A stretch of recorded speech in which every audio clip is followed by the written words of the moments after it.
Haley Mooney, creator of Gnu It. I'm here to reflect on my experience in designing and pitching this idea. First, I'd like to talk about what I felt were my strengths throughout this development process. I really loved coming up with this idea. It actually came to me while doing MET coursework. I love trying new technologies and using them in assignments, but as a newbie, I get stuck a lot. I've wasted so much time on YouTube trying to find helpful tutorials. I hate that the internet is considered a wealth of knowledge, but it's so hard to actually find anything useful. I dreamt of a search engine where you could be really specific about what you wanted to learn, then watch a short helpful tutorial and get back to work. Letting my creativity run wild with this idea was an excellent exercise. Once I had the idea, it was fun to brainstorm all the features I would like to see in this dream platform. I think the reason I enjoyed this assignment so much was that I had a passion for my idea. If this came to be, I could see it improving my life, so it was a fulfilling project to work on.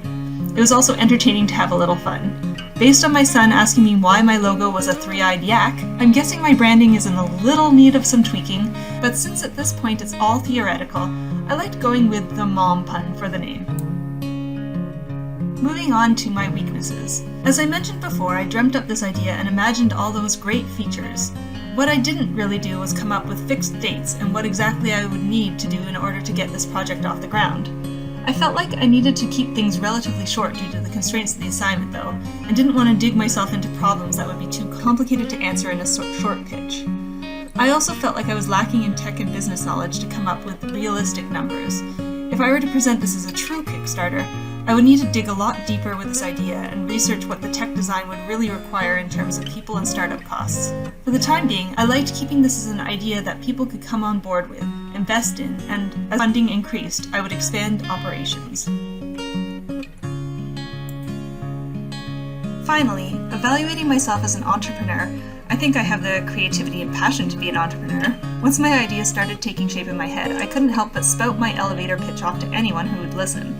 I'm pretty sure my family and friends would either like this assignment to be over with or me to make millions with Gnu It so they stop having to hear my pitch. I do think I need to be a little bit more grounded though.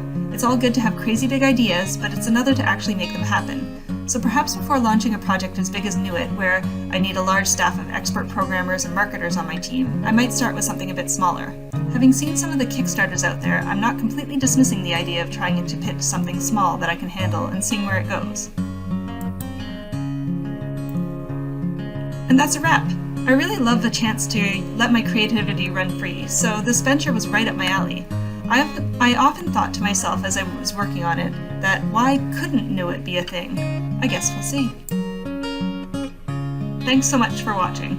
And with that, I'll leave you with my catchy slogan.